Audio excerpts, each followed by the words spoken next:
Hi, I'm Robert Macbeth, Cornerstone Business Solutions, and I'm going to be doing a demo on how to use the Ingenico iCT220 terminal today. This is a very easy to use terminal. Really like the design, and this is my first hands-on opportunity with this. First thing I'd like to show you is I like how the keys up there show that it's plugged in to the phone line and electricity. Um, I guess the fact that the screen was on wasn't enough of a clue to some people that the electricity was on. But I don't know, I guess it's a nice touch. Also, you have the date there and the time, so you can see exactly when I'm taping this.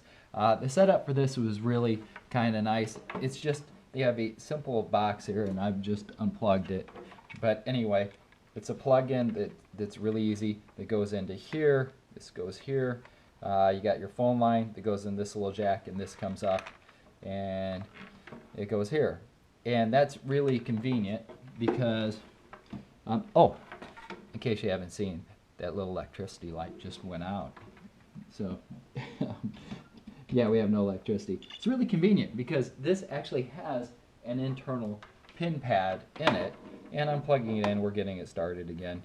And if you don't know where this goes, all you have to do is look here. Say the phone line goes right here. This other, it's all one. This would be for Ethernet. This is not an Ethernet enabled machine. This is just for the regular telephone line. So, resets itself. The SCS, that stands for Signature Card Services. That's who the processing is done through with this machine. So, let's go through some of the sample transactions here.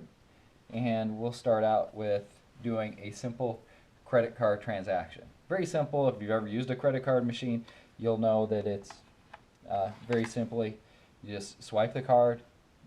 It's a credit card sale. You press 1. This is enabled for debit too. We'll put in the amount of the sale, and penny should clear my account. So we'll dial out. Now, if you're using an Ethernet enabled, you have a cord there. Obviously, that's going to be a lot faster than using the regular telephone line. But if you notice, the printer is very fast and the machine is very fast. So pull this off, and gives you opportunity to do a customer receipt. This receipt, check the amount, needs to be signed. Check the amount, needs to be signed here. This one is just a regular retail account, does not have a tip line. Okay. And this is a customer copy. As you can see, the merchant's going to keep this copy. Okay? So that's a regular transaction. What if the card doesn't work? How do you key in a transaction? For a key transaction, you're just going to press 1, and you hit the credit, put in the amount of sale, and you'll swipe or key the card. And in this case, I would key the card, and I'm going to press enter. I'm not going to go ahead and key in my card here because I don't think everybody in the whole World Wide Web needs to know my credit card number. So we'll just hit X, time this out, and I'll go back to the main screen. Okay. Let's say that you make a mistake with the card that you've done. How do you void a transaction? That's always good to know. That's very simply, you press the 3 key, okay, and search menu void. We're going to go ahead and we're going to hit enter, and we're to find the right transaction. We're going to select this one.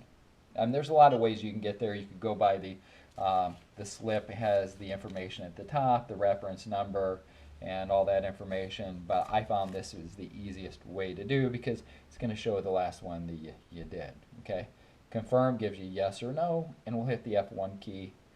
And I was too slow. So apparently you have to be a little bit faster than I am on this. But okay, so you hit 3, and we can do reference, clerk, invoice.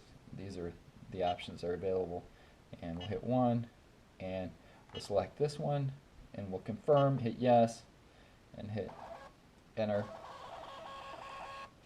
And it'll show that it's been confirmed, and it's going to go ahead and give a customer copy. Okay, so next thing, let's do a debit transaction. say you have a check card. This has an internal PIN pad, as I mentioned before, and we're going to go ahead and do a debit transaction. So with that, what we'll do is we'll just swipe the card through, swipe the debit card through, okay, and it gives you the option credit or debit. Hit debit, enter the amount of sale. Let's see, let's really push my luck and see if we got 2 cents here. Confirming amount, 2 cents, yes. And then the customer enters the PIN number. You let him confirm the amount and enter the PIN number. Okay, I guess everybody in the world now knows my PIN number. If you didn't catch that, just rewind it and you can go see that for all the good old days. But my 2 cents is gone, so. and the customer a lot of times will want the copy, so. Alright, the next thing that you need to know how to do with this terminal is how to do a credit card return. And you can just press the 2 key and it'll give you the option. You're going to press 1 for credit, and the return amount, you'll enter whatever the return amount is, and then it'll ask you to swipe or key in the card. Now, it's good to understand that a return is not the same as a void. Void is if you catch it the same day. A void cannot be done on a transaction after it was batched out, like the next day. So a return would be if somebody's returning merchandise, you have to give credit later on after the day. That timed out, that's okay. I don't need to do a return. Also, I haven't batched this out. So really, technically, I shouldn't be doing a return anyway. So not a big deal with that, but that's how you do the returns. Just press the 2 key. The next thing that people usually want to know is how to do reporting. Reporting is very interesting. All you do is hit this key down here, the pound key, just to the right of the 0 key.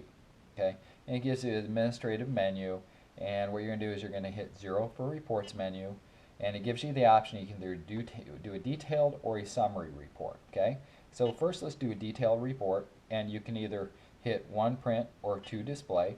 And if you do display, it'll let you sort it by reference, invoice, number, and card type. So we'll do 3 by card type, and it'll just show you the different transactions that are on the machine. And these are the test transactions that I've done. Okay? Now, let's zero out. Let's go to the reports menu. We can go all the way out if we wanted to. Hit this again, and we'll go to the reports menu, hit 0. And let's just do a printed summary report. So 2, summary report, and we'll go ahead and print this out.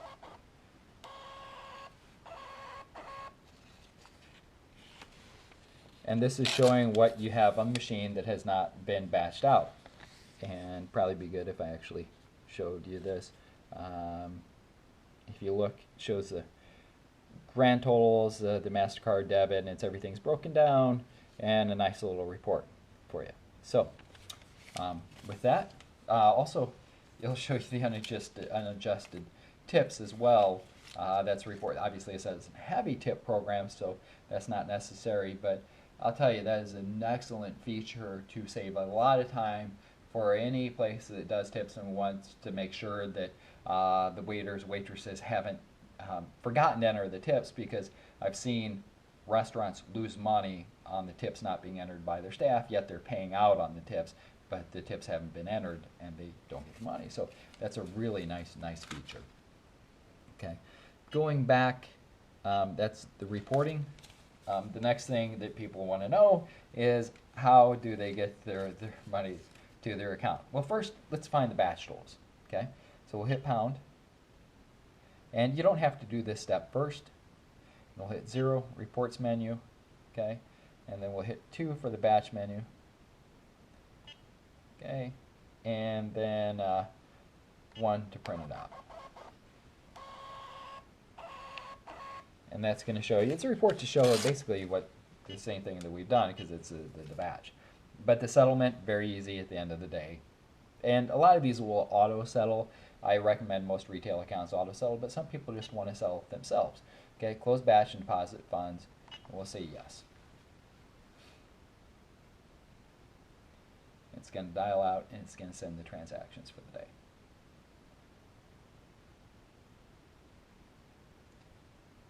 Zero close, print report, and we'll say yes.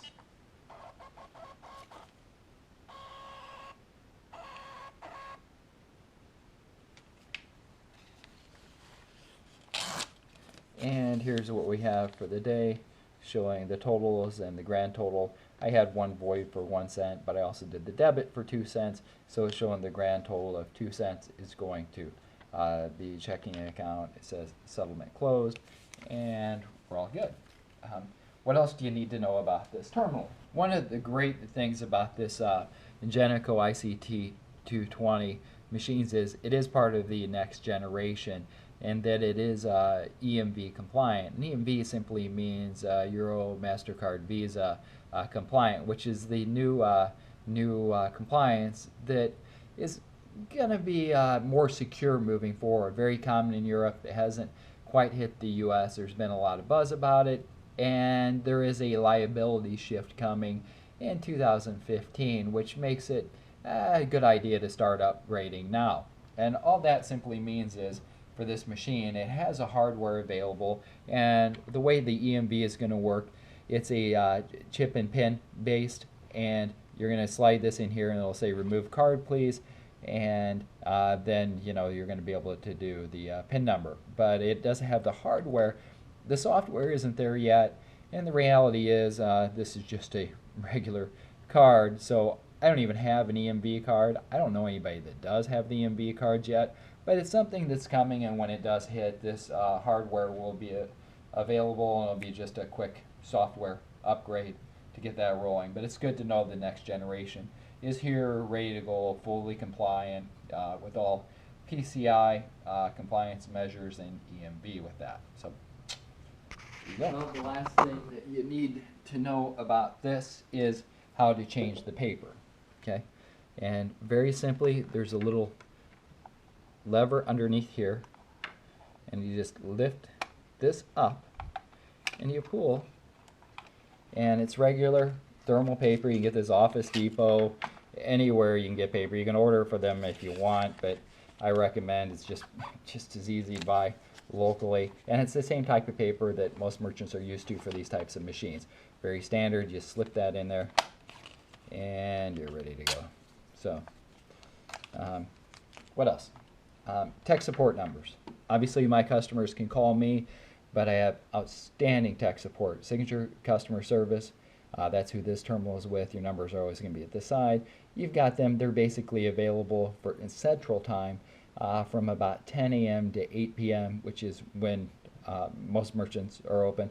You've also got their after-hours help desk, voice authorizations if that's ever necessary, and a number for supplies. But again, probably go to, I don't know, any office supply, local office supply store and get it just as inexpensive.